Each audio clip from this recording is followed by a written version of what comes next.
Espacio en Blanco, en Radio Nacional de España, con Miguel Blanco. Las 3 y 7, 2 y 7 en las Islas Canarias. Aquí regresamos, segunda hora del Espacio en Blanco en esta primera edición. Y saludar a toda la gente que nos escucha en la radio online en muchas partes del mundo, especialmente a Manolo Soto y Claudia Sousa desde Fortaleza. Y también mandar saludos a alguien que nos escribió una carta, María Sánchez, desde Alozaina, en Málaga. Gracias por escucharnos a estas horas. Gracias por esa carta tan cariñosa. Gracias. Y ahora, antes de marcharnos a Jordania, daros algunos datos. Primero, contestar algunas preguntas que nos habéis hecho acerca de la hipnosis. Este invitado que viene nos lo cuenta y nos desvela el concurso que tenemos. 5 entradas dobles para ver a este señor y unas cuantas cosas más.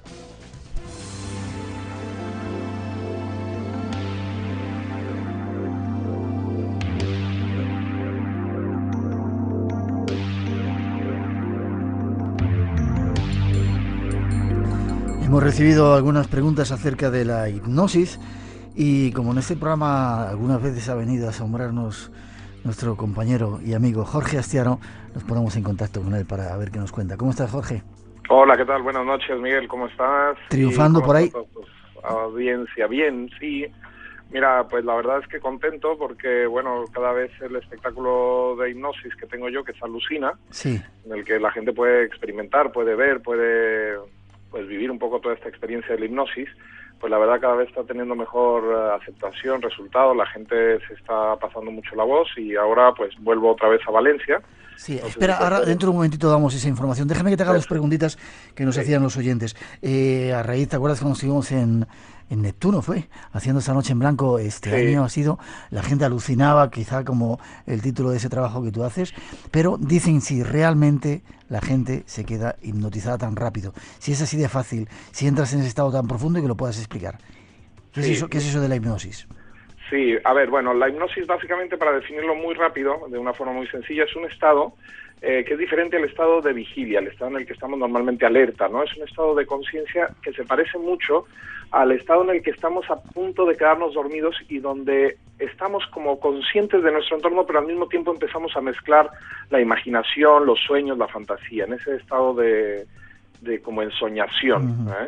En ese estado de sueño, que algunas personas también le llaman trance, un trance hipnótico, uh-huh, en ese estado estamos mucho más abiertos a la sugestión, nuestra mente inconsciente toma protagonismo y por lo tanto también nuestra imaginación. Y entonces en ese estado todas las sugestiones que se den normalmente son mucho más aceptadas por esa mente inconsciente y la mente inconsciente tiene una característica que no hace una diferencia entre lo real, lo que percibimos a través de los sentidos, y lo que imaginamos. Así que esas sugestiones pasan a través de la imaginación y se van convirtiendo en realidad para las personas que la escuchan. Eso te iba a preguntar, porque tú a veces, yo veía el otro día allí como decías que la gente, bueno, que se miraran a todos o que ellos estuvieran desnudos, el público estaba desnudo.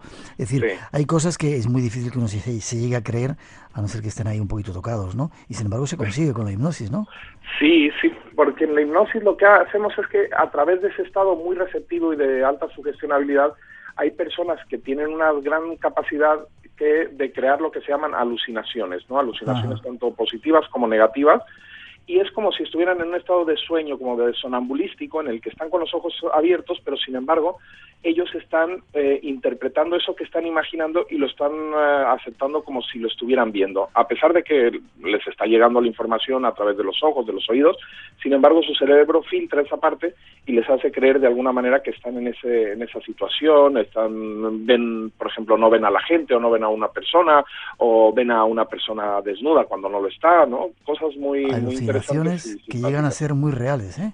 Sí, para algunas personas, no todas las personas tienen la capacidad o tan inmediata de tener alucinaciones negativas o positivas, ¿no? Eso es de las cosas más difíciles en hipnosis porque requiere una persona que pueda entrar en un estado, lo que se llama sonambulístico o estado profundo de hipnosis, ¿no? Para poderlo experimentar. Vale, y si hay muchas aplicaciones, hemos hablado de algunas de ellas. Tú concretamente trabajas para dejar de fumar y en muy pocas sesiones haces que la gente se aparte un poco de esa necesidad. A ver, ¿por qué funciona? Porque como trabajamos a nivel inconsciente, el hábito de fumar está arraigado después de tantos años de fumar o tanto tiempo de fumar. La parte fisiológica es una parte de la adicción, pero también tenemos una adicción psicológica, ¿no? Una cuestión de hábito que se puede eliminar muy fácilmente con hipnosis, porque a veces nos autoconvencemos de que va a ser muy difícil fumar y que nos va a dar mucho mono, y obviamente cuando dejamos de fumar reaccionamos a esa autosugestión que nos damos. Entonces, en la hipnosis, en estas sesiones de hipnosis, que son 2 sesiones, lo que hago es sugestionarte que va a ser muy fácil, que no te vas ni a acordar del cigarro, que te vas a ver muy mal si te lo intentas fumar, porque vas a recordar como si fuera el primer cigarro que te fumaste, como si nunca hubieras empezado a fumar, y la gente tiene esa sensación. De pronto dice, oye, es que casi no he pensado, ni tengo ganas de fumar, o si fumo me sabe mal, y las reacciones son muy positivas siempre y cuando la persona también tenga una buena predisposición a dejar de fumar. ¿Y deja de fumar? Sí. Sí, dejan de fumar. Con 2 sesiones yo tengo un 80% más o menos, 75-80% de éxito. Piensa que la gente que viene obviamente es gente que ya viene con un interés de dejar de fumar, ¿no? Claro. Eso tendremos que comprobarlo. Déjame un poquito de música. Ese señor, Muy que bien. es un compañero nuestro, va a estar en Valencia. Ese es el objeto del premio que estamos regalando esta noche. En un momento os informamos. Dime la fecha donde te pueden ver en Valencia, Jorge, que nos vamos corriendo. Mira, sí, es el viernes 3 Sí. de junio, este viernes que viene, el siguiente, Uh-huh. a las 23 horas en el Teatro Flumen de Valencia. Teatro Flumen. Sí, si lo pueden encontrar en la página de internet es teatroflumen.es. Perfecto. Viernes 3 de junio, 23 horas en el Teatro Flumen. ¿Más información en tu página web? Sí, en mi página web, que es astiaro.com. Astiaro.com. Perfecto, Jorge, un placer. Valencia, la semana que viene, si quieres ver a este personaje. Gracias, te veo prontito y te emplazo a venir al programa. Tenemos que seguir investigando más eso de la hipnosis, ¿vale? Claro que sí, cuando quieras, y muchísimas gracias. Y regalamos esas 5 entradas para las personas que te llamen. Va a ser un placer y van a disfrutar mucho. Perfecto. Muchas gracias. Muchísimas gracias, Miguel. Hasta pronto y nos vemos pronto en otro espectáculo de hipnosis. Te deseo todo lo mejor. Gracias. Hasta luego. Si te gusta el misterio y lo desconocido, tienes una cita con nosotros. Espacio en Blanco, en Radio Nacional de España, con Miguel Blanco. 3 y 14, 2 y 14 en las Islas Canarias. Seguimos en directo y cambiamos de escenario. Y antes de que llegue Fran Contreras con algunos de sus temas, nos vamos hasta Jordania a hablar un poco de actualidad. Ya veréis qué extraño y curioso descubrimiento.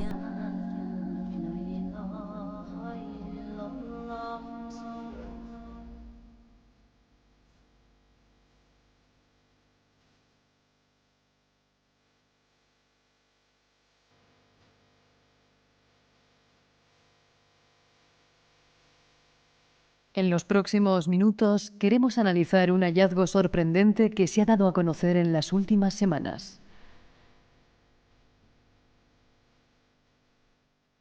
Se trata de una serie de escritos recogidos en una especie de tablillas realizadas en cobre y plomo que podría revolucionar la historia conocida sobre Jesús y los antiguos cristianos. El tema ha suscitado tanto interés entre la comunidad científica que arqueólogos británicos aseguran que fueron escritos 2 años después de la muerte de Jesús. La historia ocurría de esta manera.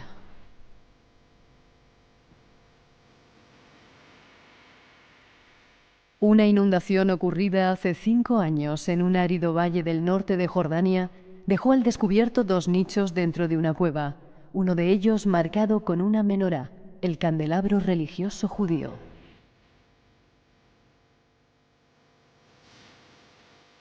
Un pastor que pasaba por el lugar se encontró por casualidad con el curioso hallazgo, descubriendo en él un tesoro oculto por 2000 años. Se trataba de 70 libros de metal. Cada uno de ellos contenía entre 5 y 15 hojillas de plomo. Estos libros yacían dentro de las tumbas, junto a unos rollos, un cuenco de incienso y otros artefactos.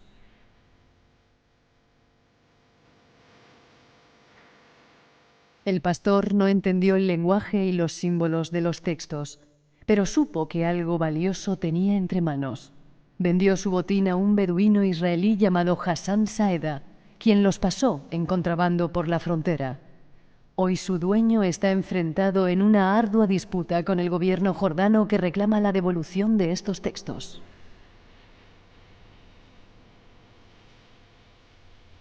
Los primeros análisis realizados a los códices por un grupo de arqueólogos británicos revelan que podrían ser los textos cristianos más antiguos conocidos hasta ahora y entregar nuevos datos sobre la vida de Jesús y el nacimiento del cristianismo.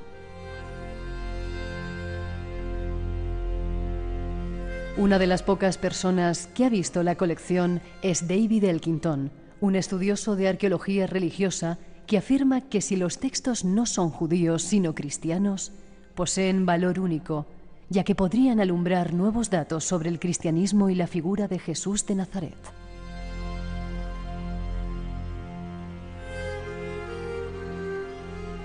Para analizar tan asombroso descubrimiento, tenemos en nuestro estudio al máximo experto en España sobre textos antiguos.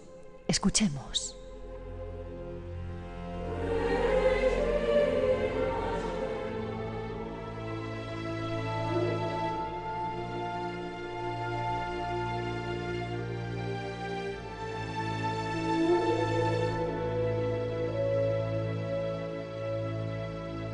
Hace poco todos los medios de comunicación nos sorprendía con una noticia que reflejaba que se habían encontrado extraños, no manuscritos, yo no sé cómo decirlo, libros de plomo en un lugar en Jordania, y que podía cambiar incluso la visión de Jesús y la historia conocida. Cuando hablamos de tiempos antiguos, tenemos a nuestro especial compañero experto Antonio Piñero. Buenas noches, ¿cómo estás? Hola, buenas noches, ¿qué tal, Miguel? Y encantado de saludar a todos los que nos oyen. Para mí un placer que estés con nosotros. Catedrático neotestamentario, ¿qué significa eso? Es que vaya cosas extrañas. Bueno, catedrático de Filología del Nuevo Testamento, es decir, que me dedico a la literatura del cristianismo primitivo, por tanto muy apropiado para el tema de hoy. ¿Cuántas lenguas hablas de esas o entiendes de esas raras, extrañas, antiguas? Pues ya sabes que por deformación profesional no hay más remedio que pasarse media vida estudiando para entender de mala manera. Pues en honor a la verdad, para ser un buen filólogo del Nuevo Testamento hay que estudiar 8 lenguas antiguas. 8 lenguas. Hebreo, arameo, latín, griego, copto, siríaco, eslavo antiguo. Son lenguas etíope también, son lenguas en las que se ha transmitido una buena parte del Nuevo Testamento, apócrifos o también, digamos, versiones muy importantes, pero ya dependiendo de lo que haga cada uno, claro, no podemos dominar todo eso, sino simplemente pues para andar, digamos, por casa, la lengua del Nuevo Testamento en concreto, es decir, textos que se refieren al Nuevo Testamento, no toda la literatura, y entonces lo que se hace a lo largo de la vida es que uno se va restringiendo. Por ejemplo, hay muchos compañeros que dicen, bueno, yo voy a estudiar, por ejemplo, en Egipto, ¿no? Y entonces se especializan en copto y estudian el cristianismo de Egipto. U otros dicen, voy a estudiar, como quizás en el día de hoy, en la zona de Jordania, de Siria, y entonces pues estudian, digamos, el siríaco antiguo, que es muy parecido al arameo, a la lengua que habló Jesús. Es decir, que cada uno vamos buscando un poco la especialidad, porque es que no es posible abarcar. Ya. Hay un pueblo todavía en Siria donde siguen hablando el arameo, el idioma que hablaba Cristo, bueno, ¿verdad? Sí, hay más bien, yo diría que un pueblo que es una zona, incluso en Irak también hay Malula y tal, otra serie de zonas en las que se ha conservado el arameo, del mismo modo que de algún modo en la liturgia en Egipto se ha conservado la antigua lengua de los faraones, la liturgia de los coptos, porque al fin y al cabo pues es una evolución. O sea que sí, son pequeños enclaves. Ahora yo me temo que esta sea la última generación, del mismo modo que desgraciadamente se está perdiendo entre los judíos sefardíes pues el español antiguo del siglo XVI. Ya, desgraciadamente. Desgraciadamente, más o menos así. Sí. Una de las últimas veces que hablé con Antonio Piñero estaba bajándose de un coche, de un taxi, llegaba de Jordania. ¿No habrías ido a ver estos 70 manuscritos de una antigüedad de 2000 años que la prensa nos ha llenado la cabeza con la noticia? Bueno, entonces yo no lo sabía, eso ha sido ahora.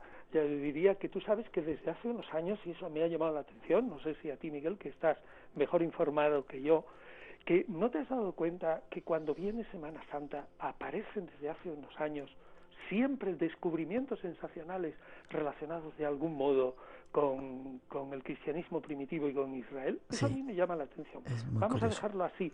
Pero yo entonces lo que sí puedo decir es que en Amán, que es donde estuve, allí se conserva curiosamente en el Museo de Amán el único manuscrito de los famosos textos de Qumran, de los manuscritos del Mar Muerto, que no es en pergamino o en papiro, sino que está escrito, como tú dices, en un libro, pero bueno, no es un libro, es un, digamos, le llamamos libro genéricamente, es un rollo, y sus páginas, o la página esa enrollada, es en cobre.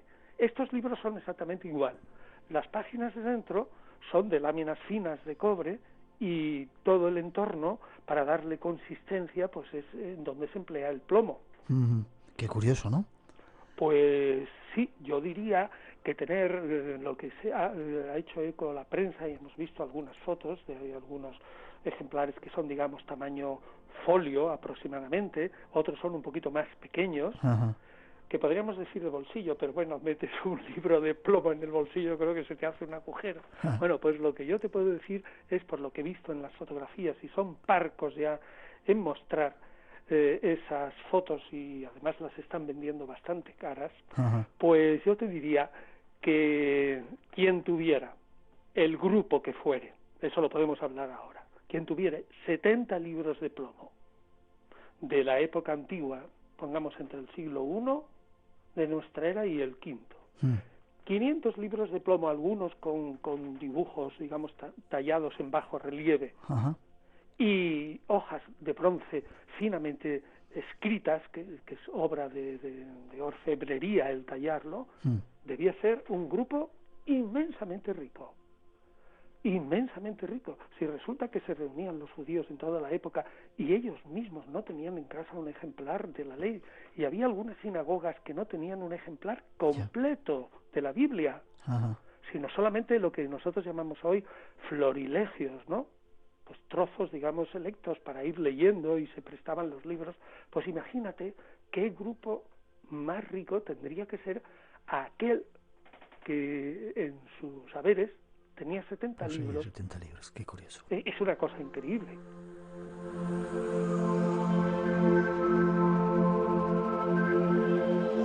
Vamos a contar mínima y rápidamente, si quieres, la historia. ¿Dónde se han encontrado? ¿En Jordania o en Israel? Porque hay una controversia. Los jordanos parece que dicen que igual lo han traído de Strangis. Sí, lo decimos brevemente, ¿vale? Sí, cuando quieras. Los libros parece ser, según cuentan, y aquí hay que poner paréntesis a todo lo que se dice, y es lo que yo he leído en la prensa extranjera y luego reproducido nacional, que se encontraron en las montañas al norte de Amán. Pero que el que lo encontró era un beduino, y esta gente pues se mueve de un sitio a otro, y por ahí pues las fronteras son permeables, lo fue pasando de contrabando todo a Israel. Y ahora dice que el dueño, que es un privado, pues lo ha depositado en Israel porque cree que allí está más seguro.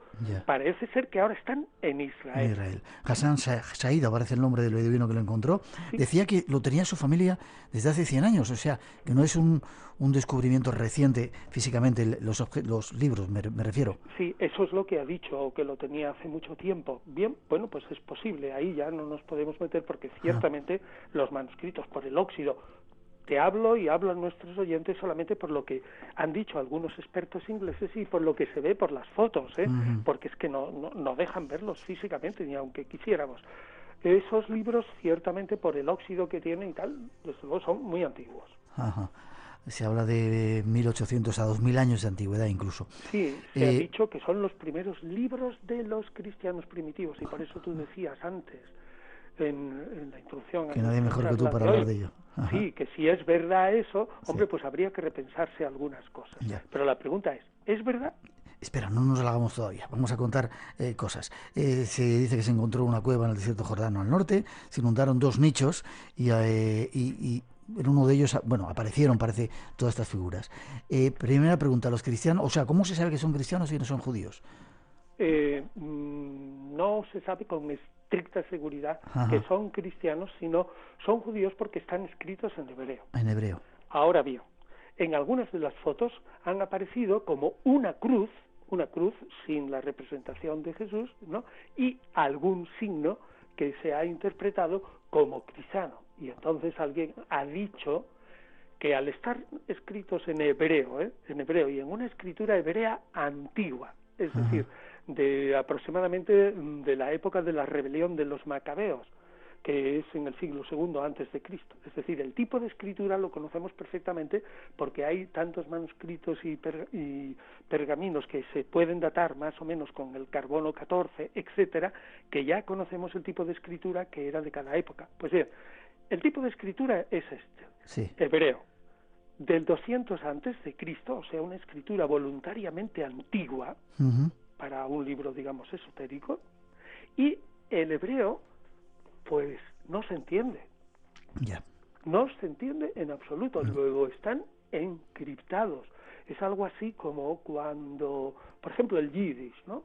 El yiddish es alemán, un alemán del siglo XVI, pero está aljamiado, quiere decir que está escrito en otro alfabeto. Y a lo mejor esto pues es una lengua que no entendemos, que está escrito con alfabeto hebreo para despistar. Por ejemplo, el Karshuni. El Karshuni es siríaco. Cuando entraron en Siria los árabes en el siglo VII, con la fuerza de sus ejércitos, empezaron a escribir siríaco, textos cristianos, pero lo hacían con grafía árabe. Claro, la gente que no tenía ni idea, pues decía, esto son escritos de locos. Pues algo parecido, es decir, que si es algo de verdad, que es como libros esotéricos encriptados, pues realmente tiene que ser monumental, porque son 70 libros. 70, sí. Dime una cosa, ¿los cristianos tenían costumbre de escribir en libros hechos de plomo o de cobre? No, en alguna parte he leído, en alguna parte he leído que defendían que eran cristianos porque los cristianos escribían en este tipo de libros y... Pero vamos a ver, ¿quién puede decir eso?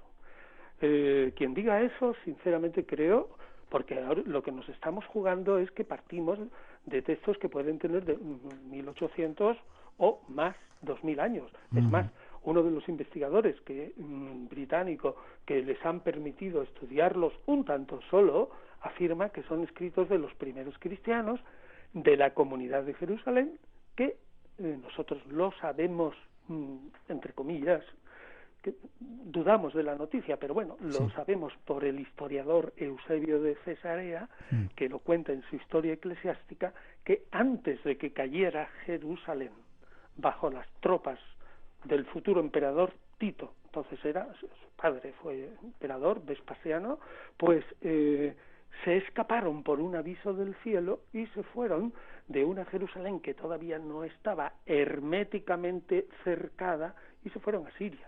Vamos a ver, entonces, si se trata de ese tipo de cristianos, y tú ya me preguntas, ese tipo de cristianos, que es el que tendría valor para revolucionar toda la historia del cristianismo primitivo, ¿tenía costumbre de escribir en cobre y en plomo? Te repito que no. Que no, ya. Pues... Ni siquiera tenía costumbre de tener tantos libros. Ya. La noticia decía que era la prueba quizá definitiva que los cristianos escriben así, qué curioso. Pues a mí me parece que el que diga eso se lo ha inventado. Se lo ha inventado. Como muchas cosas, que luego hablaremos de ello, ¿no? ¿Qué cantidad de simplezas decimos cuando no conocemos estos temas, ¿verdad? Y hay que acudir a vosotros, a los especialistas, para poner los puntos sobre las sillas, porque muchos periodistas copian y pegan y de una noticia que no tiene pocos visos de realidad se monta toda una historia, y se amplifica, además, o sea que unos amplifican un poquito y otros, y entonces al final la bola de nieve es inmensa. Sí. Decían también que el examen de la escritura que se había hecho por estos profesores ingleses, decían que demostraba que era escritura semítica arcaica de la época de Jesucristo. No, te digo que no, es anterior a Jesucristo. Es semítica, es arcaica y anterior a Jesucristo. Es decir, mi opinión es que alguien ha imitado escritura antigua. Es como si tú ahora mismo, ¿no? Vamos a suponer que aquí ahora le quieres vender a un turista un romance antiguo del siglo XVI. Pues ¿qué tipo de escritura imitas? ¿La actual o la del XVI? Evidentemente la del 16, ¿no? Bueno, pues lo mismo aquí, si tú estás escribiendo libros esotéricos y quieres, digamos, mantener una doctrina secreta o algo así, y ya sabemos que en la antigüedad todo se pensaba que todo, cuanto más antiguo fuera, más venerable. No es como ahora, que queremos lo nuevo. Entonces, si alguien quiere hacer un libro venerable, ¿qué tipo de escritura hace? Pues arcaica. Ya, se decía también que había mapas de la ciudad de Jerusalén, evidentemente antigua de aquel tiempo, ¿Sí? cruces como la de Jesucristo, donde lo crucificaron, aunque era una costumbre muy típica de los romanos en aquel tiempo, y un retrato de Alejandro Magno y una figura de un cocodrilo. ¿Qué podría significar esto? Sí, eso es cierto. Sí, yo lo he visto en una foto. Desde luego, para mí, si el texto está en hebreo y realmente la cruz, empezamos por lo de la cruz, ¿no? Una cruz que además no tiene el Cristo puesto, para mí, por lo que yo sé del cristianismo primitivo, ya te puedo decir que eso me pone sobre la pista de empezar a sospechar que no pueden ser tan antiguos como se ha dicho, es decir, de hace 2 años, sino que serían de en torno al siglo V. ¿Por qué? Pues porque el cristianismo primitivo no se jactaba de tener la cruz como emblema. La cruz empieza a ser un emblema del cristianismo en torno al siglo V.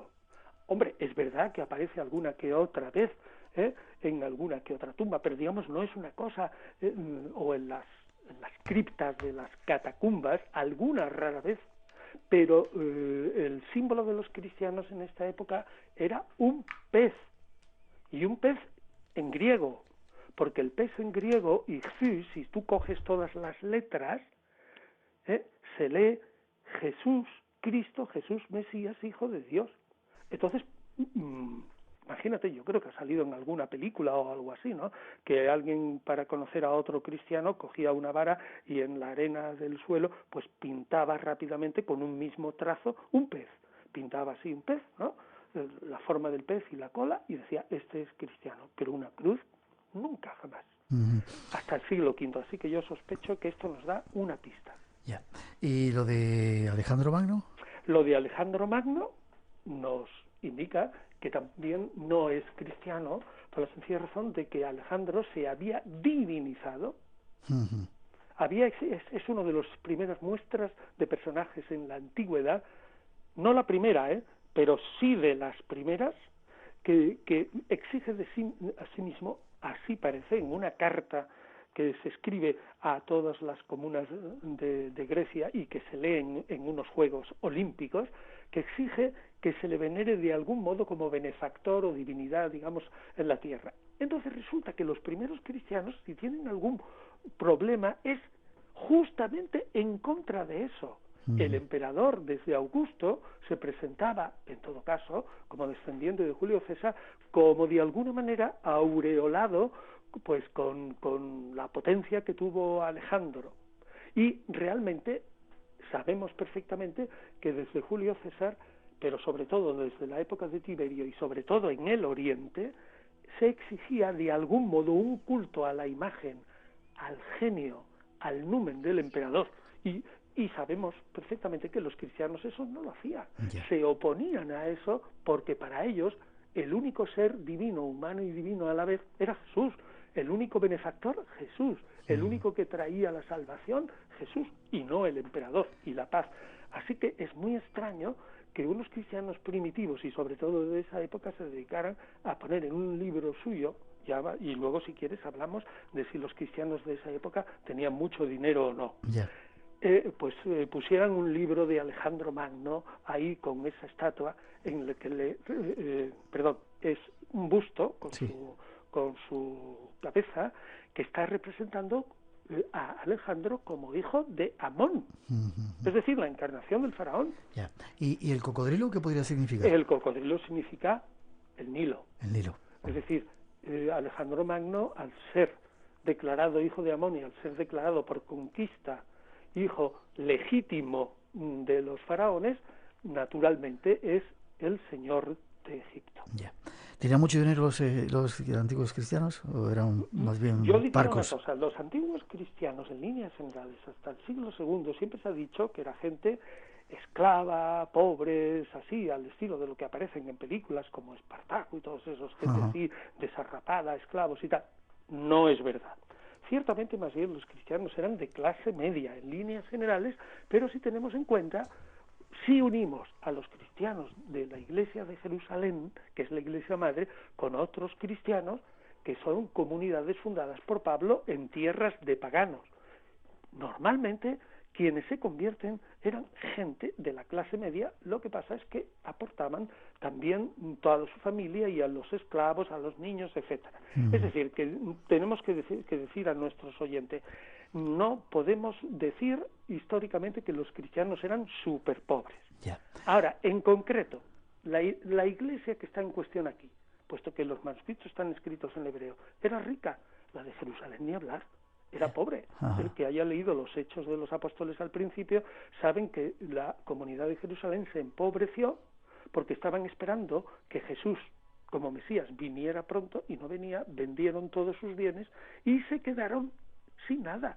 Cuenta tanto los Hechos, bueno, los Hechos lo ocultan bastante, pero sí las cartas de Pablo, que una de las cosas que le habían pedido los dirigentes de los judío-cristianos en Jerusalén era que se acordara de ellos, y Pablo lo hizo diversas, digamos, colectas de dinero, y fue con ese dinero a Jerusalén y se lo llevó. Bueno, allí fue donde lo cogieron, ¿no? Yeah. Pero realmente la iglesia de Jerusalén, digamos, no tenía ni un ochavo. Para ir terminando, Antonio, ¿en aquel tiempo era típico hacer esa serie de libros en bronce y en cobre, o no? Tampoco.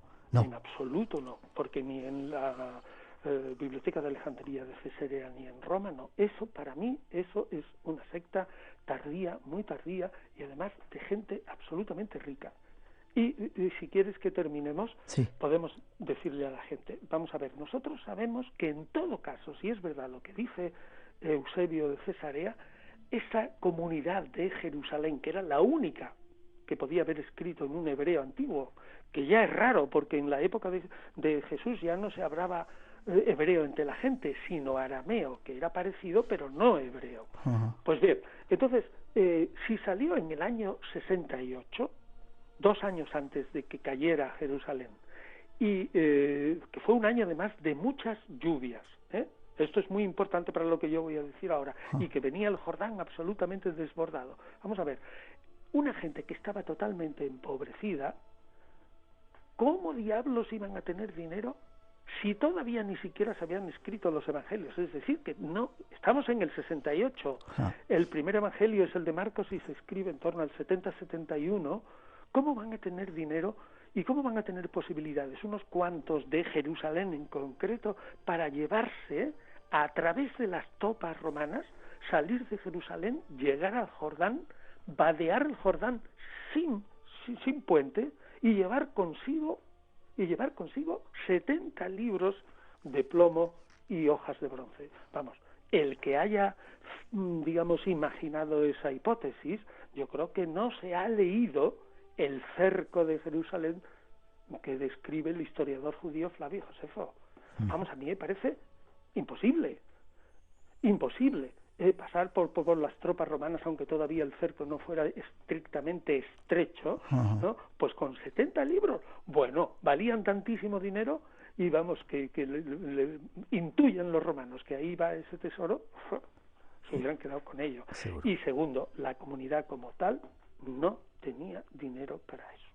O sea, yo digo que es imposible, o me parece, voy a ser modesto, me parece que es casi imposible que esos escritos sean de los primeros cristianos que huyeron de Jerusalén y luego fueron allende el Jordán, es decir, hacia la zona de Transjordania y Siria, y que allí depositaran esos libros, que esos sean testimonios del cristianismo primitivo. Eso es un cuento, y por eso decía al principio, siempre nos sacan en Semana Santa alguna noticia de estas que tiene que estar relacionado con el interés que tiene la gente para que de alguna manera relacionen el cristianismo primitivo, como es verdad, pues con esa zona, y vayan los turistas allí a verlo. Qué claro lo tienes.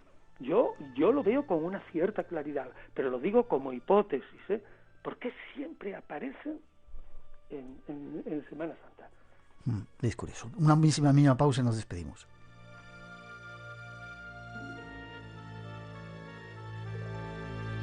Qué gusto, Antonio, tener a alguien como tú para que nos aclare esta serie de cosas. Bueno, hemos dicho las cosas con claridad. Yo creo que la gente me entiende. Absolutamente. Esperaremos a ver si se hacen estudios, a ver qué cuentan. Y bueno, si no, ahí está el adelanto de esa información. Tienes un blog, ¿no? Tengo un blog. ¿Donde la gente puede seguirte? Sí, pues el blog de Antonio Piñero. El blog de Antonio Piñero. Que estamos hablando, que conectamos con lo que hemos dicho hoy. Estamos hablando justamente de la divinidad del faraón.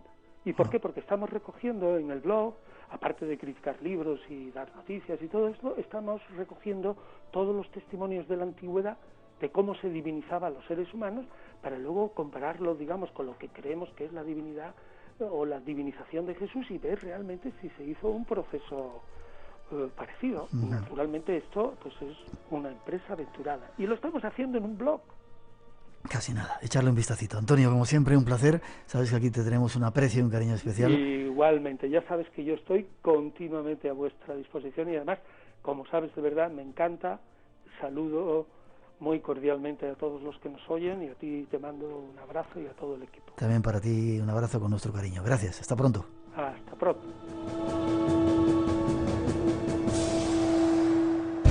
Dos citas cada semana, de 2 a 4 de la madrugada, 1 hora antes en Canarias, los sábados y domingos.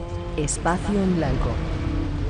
En Radio Nacional de España, con Miguel Blanco.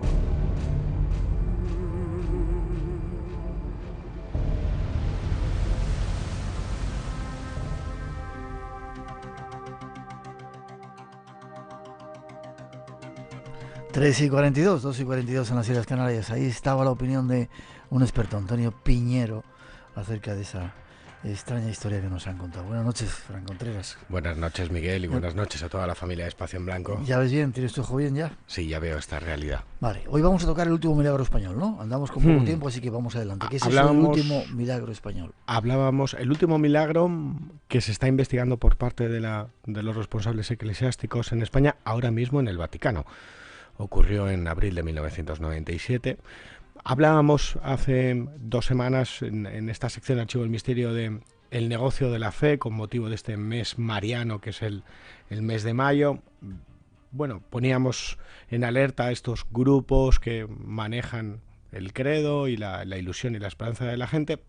Dentro de estos movimientos marianos suele haber muchos supuestos milagros. Acuérdate que hablábamos de esas lágrimas de sangre de la rosa mística que se daban en Pedrera.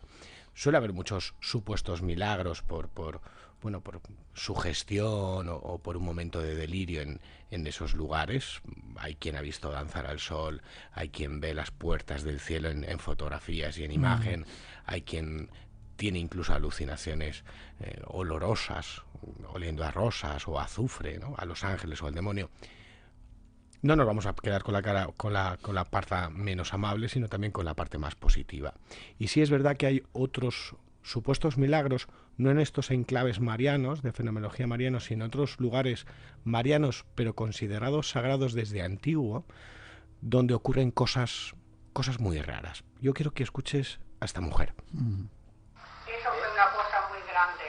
Cuando aquí en Sueca algunas me vieron en el diario y no me conocían y decían, para esta persona hacerle la Virgen un milagro, mira, para mí me ha tocado a mí.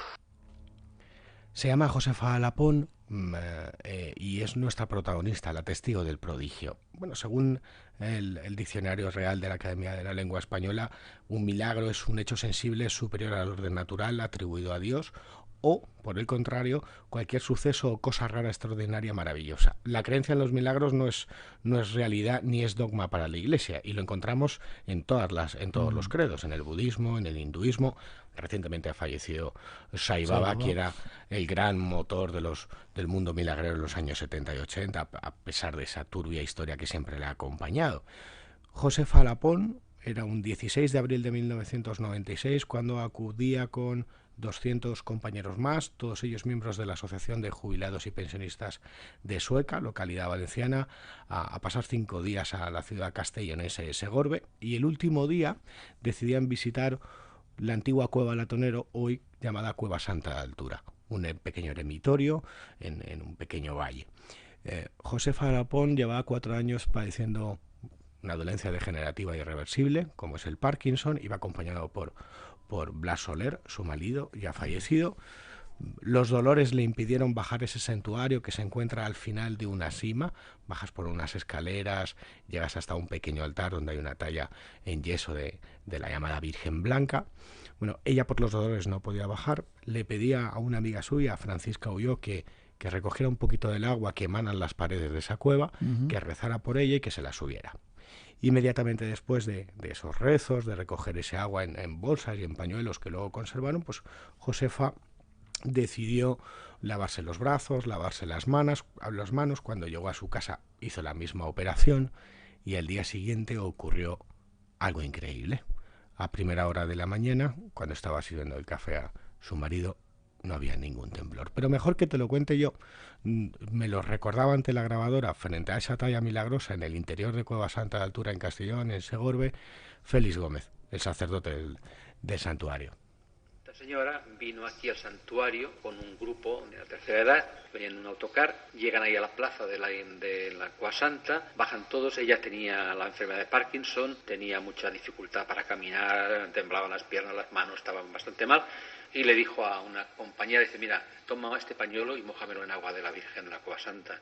Yo no puedo bajar. Y reza por mí a la Virgen. Y la mujer bajó, le mojó el pañuelo y se lo subió humedecido con agua de la que está cayendo por aquí en gotas. Empezó la mujer con el pañuelo mojado por las piernas, por las manos, la cara y rezando a la Virgen. Y entonces se marchan. Llegan a casa por la noche otra vez, se han mojado otra vez las piernas y se acuestan. Y por la mañana cuando se levanta, empieza a trabajar, tal, y cuando va a poner el desayuno al marido, pues el marido se dio cuenta que no temblaba las manos. Y le dice, ¿qué te pasa? A mí nada. Y dice, como no tiemblas la mano ni nada con la taza que me das. La mujer dice, ay, ¿qué me pasa? ¿Qué me pasa?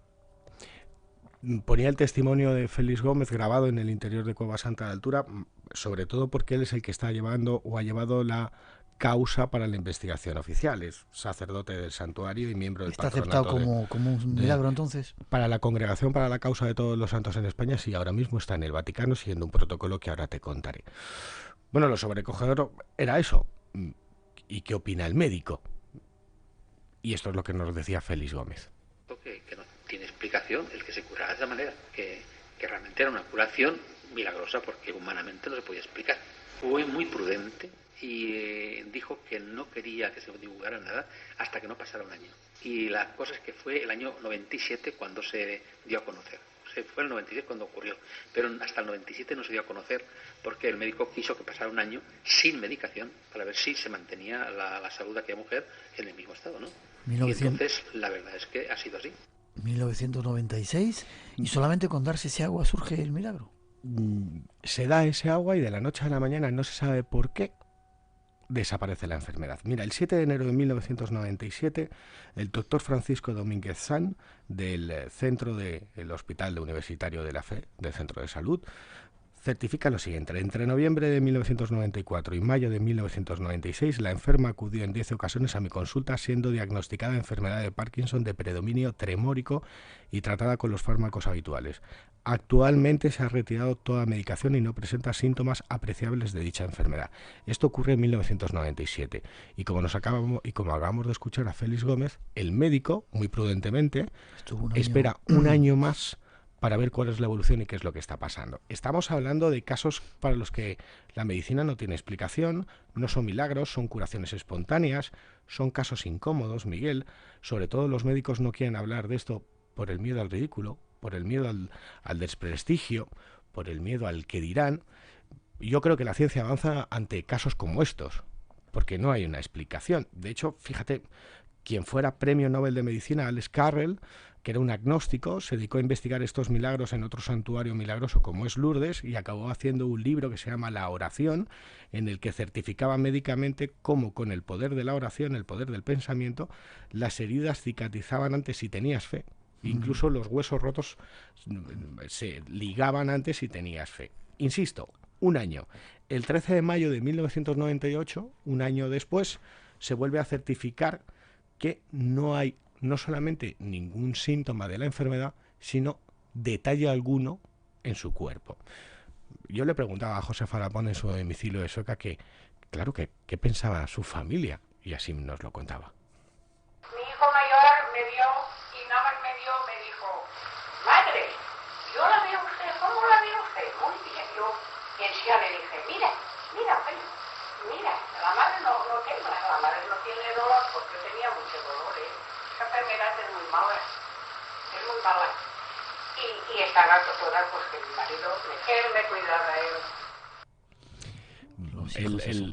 El sonido es algo poco claro. Bueno, hay que tomar las medidas, Josefa. Las declaraciones son en primicia, te diría que en exclusiva. Hasta ahora nunca se han emitido en ningún medio de comunicación porque he tenido el respeto de guardar el anonimato y el silencio de los testigos y de sus declaraciones, sobre todo hasta que ya han saltado al Vaticano y están informes.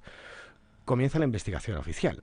Y Félix Gómez, como sacerdote del santuario y uno de los miembros del patronato de Cueva Santa de Altura, empieza a recoger toda la información. ¿Qué información? Nos lo cuenta él. Los documentos que tiene es certificados médicos de la enfermedad. Médicos que dicen que tiene Parkinson. Está en 4 años en tratamiento y que no había mejoría, en fin, era progresivo. Entonces, después viene el hecho de también unos certificados de que como de la noche a la mañana esta mujer aparece curada, ¿eh? Y después hay otros certificados de cómo después de un año sigue en ese estado de curación. Qué extraño, qué curioso, ¿no? Siguen, curioso y además importante, porque fíjate que ahora están muy de moda el supuesto milagro de una monja francesa llamada Marie Simon Pierry, también enferma de Parkinson en el 2005, que ha servido para la beatificación del antiguo Papa Juan Pablo II, ahora para su santidad está en entredicho, porque ha habido diferentes programas de televisión que han grabado cámaras ocultas y hay que ponerlo ahí entre comillas, y sobre todo porque hace unas semanas Serge François, un ciudadano francés de 56 años, se convertía en un nuevo testigo del prodigio en Lourdes. Tenía una pierna paralizada y salía del santuario andando hasta el punto de que realizó el Camino de Santiago. Pero sigamos con la investigación. Nos contaba Félix Gómez qué material había recogido y pude hablar con Ramón Sista, responsable de la Congregación para la Causa de Todos los Santos en Valencia, y el procedimiento que ha seguido la Iglesia ha sido el siguiente. Primero se recogieron los informes médicos en los que se constataba el tipo de dolencia y la medicación que había recibido, que estaba recibiendo Josefa Lapón. Posteriormente se tomaba declaración a la protagonista, a Josefa, así como al resto de los testigos del portento, y una vez reunido este material se pedían los certificados médicos de la recuperación, así como los informes de otros 3 doctores creyentes y no creyentes. Tras este primer estudio de la información se declaraba el denominado positio, y tras ese aval se mandaba todo, que es donde está ahora, al Vaticano, para que tras revisar todos los informes y los hechos, se certificara el positio super miraculo, es decir, el milagro. Es el último expediente X de la Iglesia Católica, el último milagro del siglo XX, ocurrido en Cueva Santa de Altura, por cierto, un lugar muy milagrero que cobra importancia desde el siglo XVI, porque había unas rogativas que hicieron famosas Valverde y Chueca en sus zarzuelas, que decían que llueva la Virgen de la Cueva, vienen de ahí, de ese lugar, relacionado con visiones de seres celestiales desde el siglo XVI y curaciones constatadas por los sacerdotes cartujos del lugar.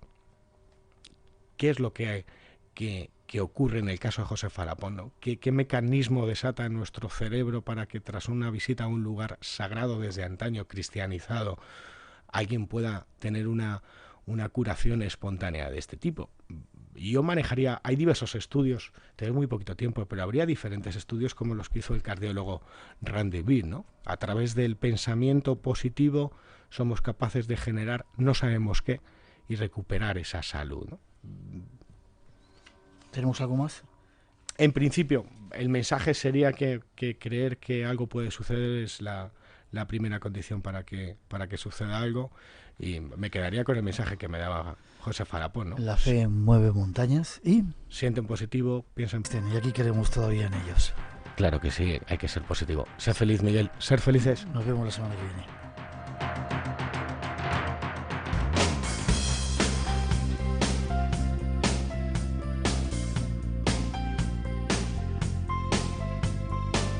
Y nos vamos, terminan estas 2 primeras horas. Teníamos un concurso, 5 entradas para ver a Jorge Astiaro en Valencia, que son para Maite Palomar, Arturo Balaguer, Enrique Arroyo, Mariano Muñoz y Vicena Vargas. Nos pondremos en contacto con vosotros y os diremos la forma para poder conseguir ir a verle. Son entradas dobles, o sea que podéis ir acompañados, ya veréis que vais a disfrutar.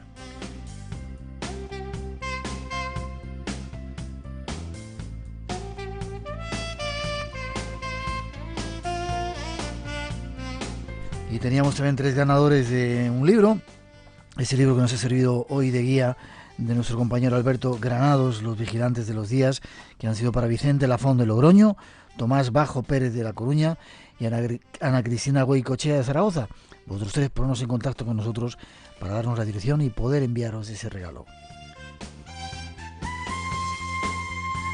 Mañana más, la segunda cita a partir de las 2, la 1 en las Islas Canarias, aquí en esta sintonía en Radio Nacional. Os hablaremos de intraterrestres, nos iremos de viaje a alguno de esos lugares y va a ser apasionante. Disfrutad del fin de semana, de la radio, aquí en nuestra sintonía ya hasta las 4. Os dejamos con un poco de nuestra mejor música. Cuidaros, ha sido un placer.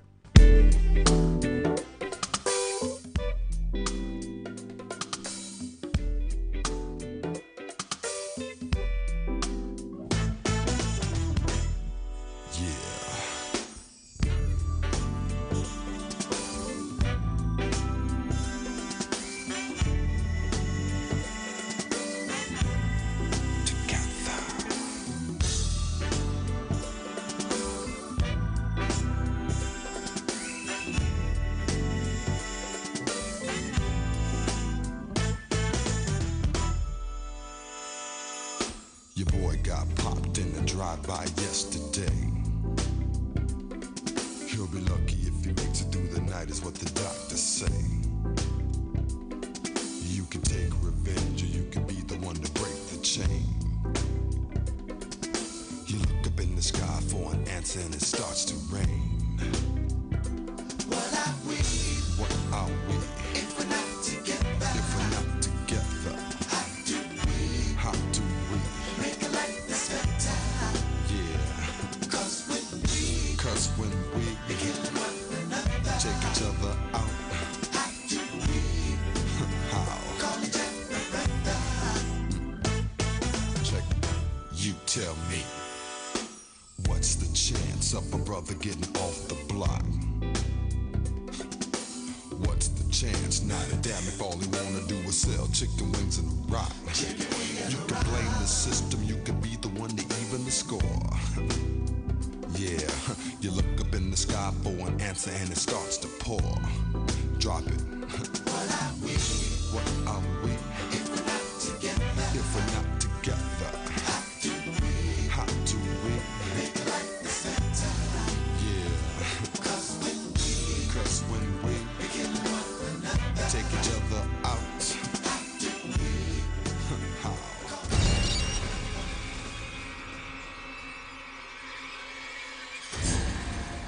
Abre tus sentidos. Un nuevo universo de respuestas te espera. Espacio en Blanco. En Radio Nacional de España. Con Miguel Blanco. El misterio continúa.